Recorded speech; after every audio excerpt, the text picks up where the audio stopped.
My name's Stephen Hornsby, and on behalf of the Canadian American Centre at the University of Maine and the Maine International Trade Centre, I'd like to welcome you to this conference on cross-border economic integration in the Northeast. I'm particularly gratified to see so many people here. We've actually got just over 100 people registered for the conference. Not all will be at the meals or the sessions, but in toto we've got 100, so I'm absolutely delighted about that. Now, this is a conference that has been a long time in the making. 5 or 6 years ago, I began to notice an increasing number of stories in the local press about Canadian investment in Maine. And on my travels to Boston, the spreading tentacles of that leading New Brunswick company, J.D. Irving. At the same time, the Canadian government held a series of roundtable discussions across Canada on the topic of the emergence of cross-border regions between Canada and the United States. And I believe Tim Woodcock and I attended one at Mount Allison University in Sackville after a major snowstorm. Remember, Tim? Roads off, cars off Route 9. In the executive summary, the report noted that cross-border regions are an essential feature of Canada-US economic integration and will continue to benefit the country in several policy areas, including playing a strong and complementary role to national governments in Canada-US relations, in informing and shaping national decision-making processes, and in supporting the competitiveness and prosperity of cross-border regions in the global marketplace, and promoting regional economic development. Now, Canadians have always been sensitive to American direct investment in Canada and the integration of their economy into that of their neighbours. But on this side of the border, there's been little awareness or knowledge of Canadians investing in the United States. But given what has been going on in northern New England, in fact right across the country over the past several years, it seemed time for a more focused look at our developing cross-border regional economy. I approached TD Financial Group, of course a leading Canadian bank, for support, and they most generously agreed to help fund this conference and the conference proceedings. Their support has been complemented by the Canadian Consul General in Boston and the Canadian American Centre's Title VI grant from the US Department of Education. We're most grateful to all these funding agencies. It seems most appropriate that the Canadian American Centre has teamed up with the Maine International Trade Centre, an organisation that has done wonders for spreading the word in the state about international trade, and for hosting all manner of conferences and workshops on trade issues. We're delighted to be able to work with them in hosting this conference. Although Jeff Bennett, who worked closely with us, is unable to be with us today, I believe he's sampling seafood at a trade fair in Brussels. I'm delighted to welcome Wade Merritt, Vice President of MITC, who will be host for the panel sessions. Wade, I should add, is a graduate of the University of Maine, where he majored in international affairs and Canadian studies, and established the Canada desk at the MITC. I would also like to welcome Janine Bizilon-Carey, President of the Maine International Trade Centre.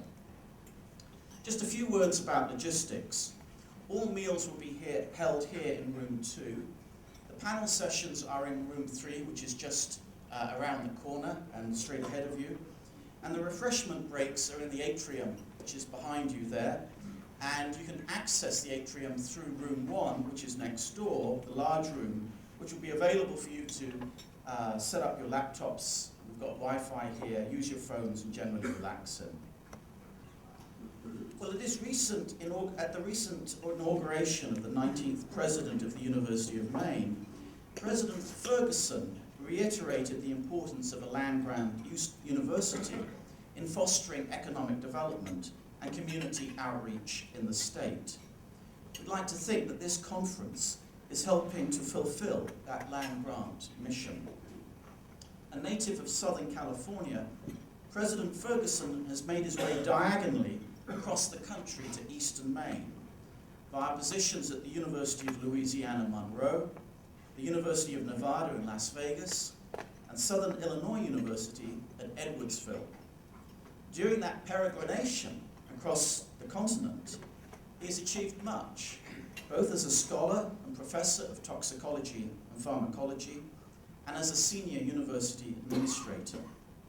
He started at the University of Maine last July, and the faculty, staff, and students have high hopes for his presidency.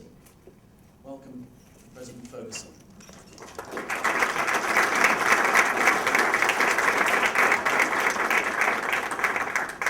Thank you, Stephen. I appreciate it so very much, and good afternoon. Welcome to the University of Maine. It is a pleasure to have you all here. Beautiful weather we have for you. Now, Stephen was talking about last week's inauguration. How many were there last week? That's very, I'm surprised. That's more than I thought. But, so grateful for you to be here. Last week we had a week here at the University of Maine called Leadership Week. And though we celebrated the inauguration of the 19th president, which was me, we really wanted to focus on the role of the University of Maine and its leadership in the state of Maine and the region and the world. And this conference is a very good beginning of my official term of office, is that we do value this participation. We thank very much the sponsors and for you being here, because we think that the University of Maine, with its tremendous legacy of leadership, both in economic development and research in economic development, can play a vital role. And certainly our partnership with Canada and the Canadian American Centre is strong and deep and long-term. Now, it's interesting when you think about the history of the University of Maine going back to the 19th century, with early partnerships with the University of New Brunswick, looking at research in economic development in agriculture and forestry.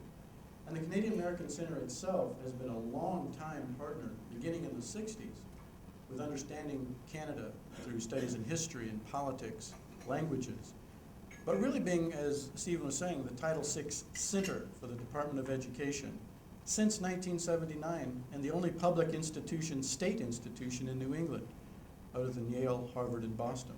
So it really is a tremendous partnership that is established with the Canadian American Centre, and we're proud to host you and to look at new and in creative ways for Canada to invest in Maine and New England, as well as to investigate new avenues of transportation, such as the East-West Highway. We feel that the University of Maine is positioned very strongly to partner and to help have those discussions, and so I look forward to your discussions in the next couple of days, and we're so glad to host you. Now, I do have a personal interest in Canadian American studies and relations, as my wife is Canadian American.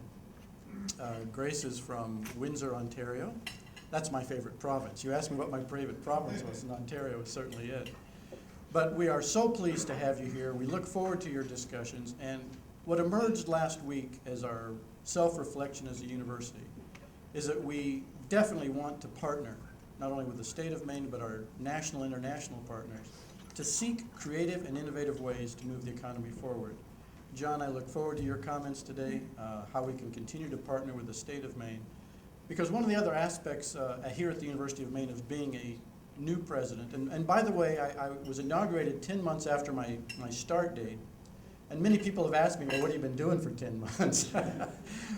So the point is we've been planning, and you will hear us roll out over the next couple of weeks and months a blue sky plan for the University of Maine. Now, all last week was blue sky, by the way, around the inauguration. This weather is just not consistent with the University of Maine. But one of our challenges will be is how can the University of Maine continue to be a strong, stellar partner with our state, to revitalize our state, to move Maine forward. And so I hope that as part of this conference, how can the university, how can Canada, how can the state of Maine continue to be partners and move the region forward in a very positive way. So we're so grateful for you coming. I hope you have a very rich discussion, and I'm so grateful for the Canadian American Centre for hosting this particular conference. Thanks, and enjoy a very rich discussion.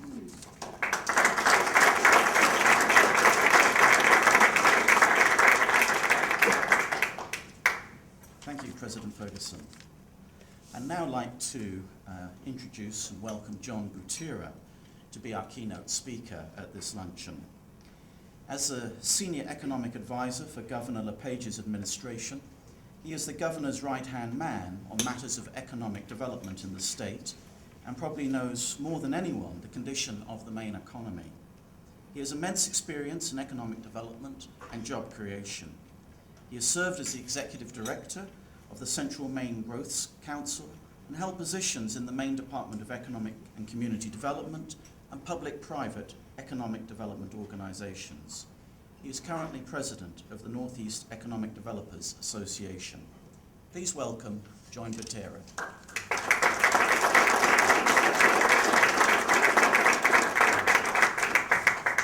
Thank you, Steve. It's great to be here. I really appreciate the opportunity to speak in front of you. And Dr. Ferguson, my wife is about as far from Canada as you can be. She's from Texas, but I will tell you this, in my 14 years since living in Maine and being so close to Canada, I've developed a tremendous affinity for not only hockey, but Tim Hortons coffee. So Steve, thank you. And I also want to thank Jeff Porter and Janine Carey for putting this conference together and inviting me. It is I think we're at a critical stage when it comes to trade and economic integration between not only the U.S. and Canada, but in particular Maine and Canada. I also want to thank TD Bank Financial Group and the Consulate General of Canada in Boston for their financial support for this very important conference. I like coming to these events for a couple of reasons. One is the ability to network and connect with colleagues, not only folks from here in Maine that I know, but for folks on the other side of the border. But I also think events like this are really important to recognize the progress and success that we've accomplished, again, not only between the U.S. and Canada, but between Maine and Canada. So over the next 2 days, you're going to be hearing from numerous individuals who have varying perspectives on the current situation and future prospects for cross-border integration. And many of these experts you'll be hearing from today and tomorrow are certainly far more knowledgeable than me about cross-border integration. But I do want to give you the governor's and administration's perspective, because we truly believe that there is tremendous opportunity and promise between Canada and Maine. Why are we bullish on the continued integration between Canada and the U.S. and Canada and Maine? Well, there's many reasons. As I mentioned, I'm not from Maine. I came here 14 years ago, but I've quickly learned the connection that Maine has with Canada, most notably Quebec and Atlantic Canada. In fact, I have still some friends and family back in Pennsylvania who half-jokingly think that we are part of Canada. So again, geography does play a critical role in our economic integration, but it really goes much deeper than that. The Maine-Canada region has been the site of human and cultural interaction for thousands of years, and it will continue that way. So it's important that we build upon that human and cultural aspect between the two. I would like to cite some statistics that reinforces the importance of Canada and the U.S. and Maine as business trade partners. Canada currently represents the U.S. and the state of Maine's leading trading partner. Besides our geographic proximity, there's the open market economies, the stable business climates, and the familiar business practices that all contribute to trade development currently and future opportunities. More than $1.5 billion of goods cross the border each day, and over 300,000 people cross the border on a daily basis. Think about that. $1.5 billion of goods cross the border each day and 300,000 people. And here's another interesting fact. The two-way trade that crosses the Ambassador Bridge between Michigan and Ontario exceeds all U.S. exports to Japan. Here in Maine, the relationships and trade patterns are extremely promising. Canada has consistently been Maine's largest export market, representing nearly 1/3 of all Maine's exports in 2011. In 2011, Maine exports topped $3.4 billion, with over $1.1 billion being exported to our neighbors in Canada. And both of these figures are all-time highs for Maine. I'd like to throw out a very welcome kudos to the Maine International Trade Center for their efforts in building those numbers up, because I know they work diligently in trying to improve the trade and economic growth opportunities between Maine and Canada. Additionally, Maine exported more to New Brunswick and Quebec, probably about $850 million than it did to China, Japan, Korea, the UK, Singapore, and the Netherlands combined. Similarly, the level of imports from Canada into Maine is also very significant. Nearly half of Maine's imports in 2011, about $2.1 billion of $4.4 billion, are from Canada. So it's very clear that the trade opportunities currently exist between Maine and Canada, and we believe there is a lot of future opportunity. As mentioned earlier, Canada is a large source of foreign investment in Maine. Currently, 55% of the foreign-owned companies in Maine are from Canada. And I believe later in the conference we'll hear from two of our state investment partners, Emera Bangor Hydro and Cook Aquaculture. This level of trade and investment is encouraging, and the state, led by the Maine International Trade Center, has conducted numerous outreach efforts and has many more scheduled on the horizon. In 2008, the state of Maine led a trade mission delegation to Vancouver and Toronto, which resulted in a reported more than $6 million of additional sales and contracts.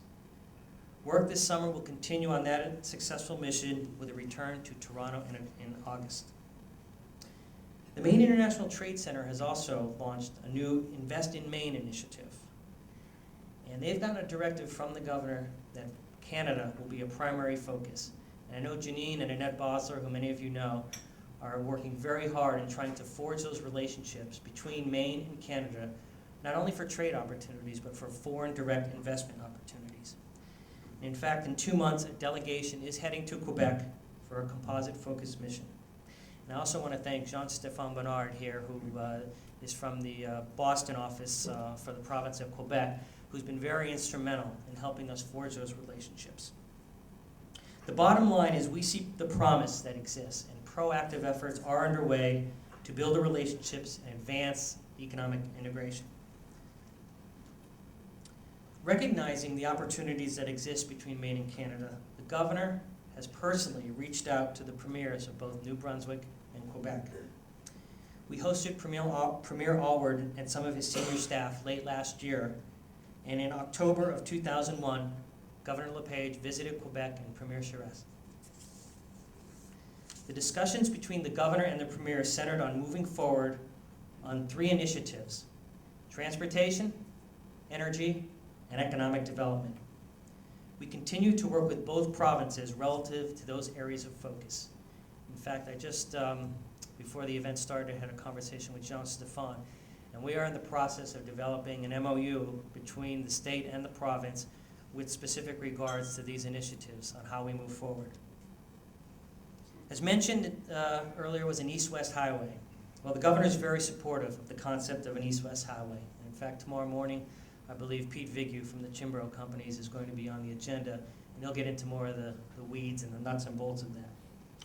But the governor did recently sign a bill to fund, to determine the financial feasibility of a privately funded east-west highway. The governor is a firm believer that a highway through Maine that connects New Brunswick with Quebec and Montreal will benefit the entire region. I mentioned energy as one of the components that the Maine and the 2 provinces are discussing. Well, the governor's talked a lot about energy. We believe a significant inhibitor of job creation in Maine is the high cost of energy. Mainers pay over 25% of the national average for electricity. We are moving in a positive direction downward, but we still have room for improvement. That 25% above the national average equates to about $300 million annually that every one of us pay above the national average. We currently have the 12th highest electric rate in the country. The governor is focused on increasing energy options. We're not saying one energy option is better than the other, but at the end of the day, we're going to go with the energy option that does one simple thing, that lowers the cost of electricity for ratepayers. The last area that we're looking to discuss with the 2 provinces is economic development. The governor firmly believes that Maine must make very tough decisions to move its economy forward, and we can no longer focus on failed policies of the past. How are we doing that in Maine? Well, one of the first areas we sought to improve was our regulatory climate. Our goal was simple: Let's make the rules and regulations grounded in common sense. Let's make them be fair. But most importantly, let's make them predictable. In the business world, businesses need predictability. When they make investment, when they look at investing capital, they need predictability. Last session, LD1 became law, and it was a good start to what we think is reducing red tape in Augusta. We are, however, not done in improving our regulatory climate, and every day we're talking to the job creators to find out what can we do in Augusta to make it easier for them to create jobs and prosperity for Mainers. The biennial budget that was passed last year included the largest tax cut in Maine history. This tax cut not only put more money in the pockets of working Maine people, it took nearly 70,000 people off the tax rolls. Additionally, there were many provisions in this tax cut that improved the business climate by creating an environment that spurred investment. In fact, one of the specific things was an accelerated depreciation that allowed businesses to recoup that investment quicker. Another element of economic development that we feel is absolutely critical, and Dr. Ferguson and I had a great conversation over lunch, it's the human resource, the human capital element of economic development. I was saying, I've been in economic development now 26, 27 years, and 20, 25 years ago, economic development was very tangible. It was all about infrastructure, industrial parks, incentives.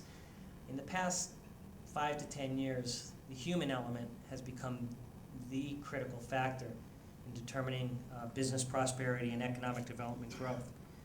So again, any business is only as good as its employees. And that is why education and workforce development are top priorities of the administration. As you know, we introduced significant legislation that aimed to improve and, more importantly, reform K-12 education. We were successful in getting some of that legislation passed, but we will continue to push for further education reform. We think it's absolutely critical that we focus on the student, our future workforce. Additionally, we have undertaken a thorough evaluation of our workforce development system. These are the programs that look at our incumbent workforce, our dislocated workforce. We need to ensure that precious resources are utilized efficiently to give those folks the skills they need to not just get a job, but really to add value to their employers. Very recently, we had 3 bill signings last week that we feel will assist in providing small business the opportunity to be more successful. One of them was the reform of the workers' compensation system. Very succinctly, this made it more simpler and understandable for folks to get through the workers' compensation system. We also looked at overhaul of the unemployment insurance system. And the goal there was to try to reduce fraud, but more importantly, the people who deserve unemployment, who are truly on unemployment, should be the ones getting unemployment benefits, those who need it. We also looked to have a simpler definition of the independent contractor. In Maine, we've had many years of frustration with particularly folks in the construction and contracting industry of whether they're employers or independent contractors. And we wanted to make a simple definition that was understandable, that myself, anybody can pick up and say, I'm an independent contractor and I'm an employer. We owe that to not only the employers, but to the individuals themselves. So we did those 3 bill signings last week, and we feel these were great strides in making it much more easier for business to be successful. Where do we go in the future? Well, again, we continue to push for education reform and an energy policy that reduces the cost of electricity.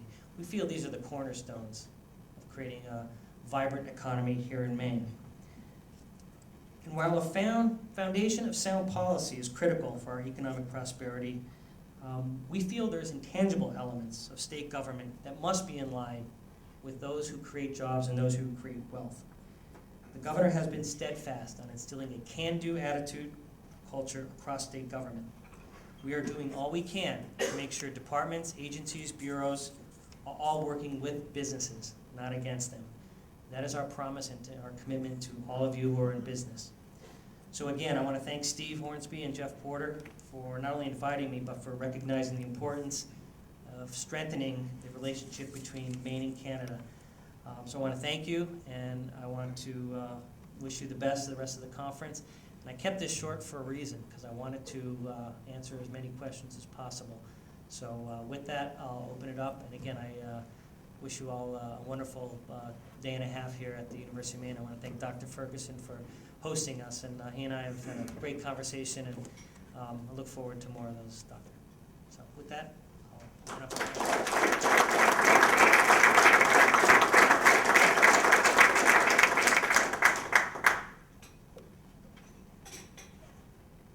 Last chance. Yes, sir. Good to hear your talk on the CG up in Quebec. Yes.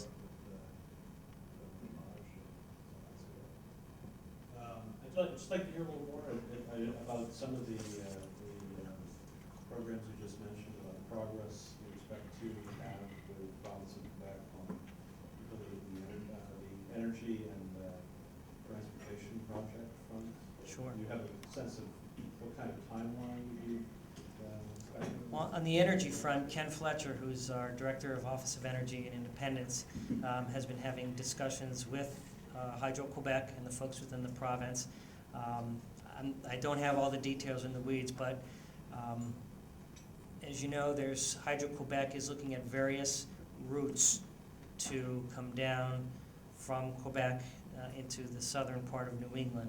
And I know there's discussions going on with other states, and we're very sensitive to some of those. So we kind of have to see how those play out before Maine becomes, before we really roll up our sleeves and sit down at the table with them. From the transportation perspective, we've talked about the east-west highway with both provinces. And now that we've moved a small step forward on looking at that, again, from a financial perspective, this is going to be about, can this road be financially successful given the way we want to do it. I think as we start that process of looking at the study, we will engage both New Brunswick and Quebec in our discussions. Things are happening. Again, there's an MOU that we're working on that probably will go into a lot more detail until we have that document signed, kind of keep it at very high level. Yes. Hi, John. I'm Tony Brinkley. It's good to see you, Tony, again. From Martin Center. If one drives through Washington County towards New Brunswick, it's hard not to notice the disparity economically between the Washington County side of the border and the New Brunswick side of the border. I wonder to what extent the LePage administration is looking at that disparity and trying to understand the causes of that. The other observation I have that I wonder if you could comment on is that a number of economic development projects I've been involved with in Washington County, one having to do with LNG and one having to do with lobster processing. I think it's fair to say that Canadian interests were not particularly friendly to the success of those projects in Washington County. And the Canadian interests seem to feel that keeping control of those areas of the economy was in their interest, and to keep Washington County out of that. So I wonder how, as we go forward with a very productive relationship between our two countries and the province and the state, one begins to address that question for Washington County and other places. Yeah, Tony, I think on the Washington County question, I don't think it's a Washington, I appreciate there is economic disparity. I've driven the airline many times. I'm sure we've all gone up Route 1. I think more importantly, it's looking at Maine structurally and trying to fix what we feel is holding back not just Washington County, but a lot of the rim counties that hold us back economically. And we're trying to fix some of those structural issues, which we think leads to what we think is generational poverty that happens in some of these places. So we're trying to look at it from a 30,000-foot view with policy and initiatives from a statewide perspective that will give all Mainers the opportunity for economic prosperity. As it goes towards specific industries, whether it be lobster or LNG, I think one of the things we want to do is start these discussions early and really educate both sides of the benefits of whether it be economic projects, tourism projects, transportation projects. I think we've got to lay it out, sit down with them and say, this is what how we will benefit, and this is how you will benefit. And I think we're starting to do that. I think we've had very productive discussions, particularly with Premier Allward, and I think he and the governor were on the same page. Obviously, there's two different countries with two different policy levels that are in place, but I think all it is a line on a map for the most part. So I think we need to think of it in that context. So it sounds very positive. The idea is to start early. The idea is to start early and begin to create an atmosphere where there won't be this kind of... Right, no surprises. Let's get it out on the table early. And that's why we're starting to do these with the energy issues, the transportation issues. We're starting to get these issues out in front early so that there's no surprises. John, Hey, Miles. nice to see you. Good to see you. John, recognizing these are federal issues, and in the governor's conversations with the premiers, has there been any discussion about easing the way in which either residents or folks for commercial purposes can move back and forth across the border? And having grown up in Washington County, that still is a major thorn in the Maine people trying to move. Yeah, the short answer is very much so. It was a topic of discussion, but as you so ably said, it is a federal issue. But I think having the premiers and the governor on the same page can put, pressure or have discussions with the federal folks, because I think there's very few places along the border when you look at the frequency and the dependency of cross-border travel that we need to make sure that it remains safe, but that it allows the relative ease of movement of goods, services, and most importantly, people, because there's a lot of folks that go back and forth working in both places.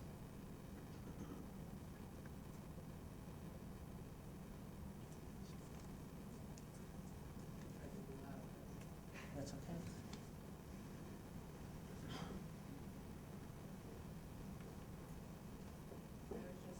Curious in regards to the East-West Highway, what other utilities the administration was looking at running along that corridor?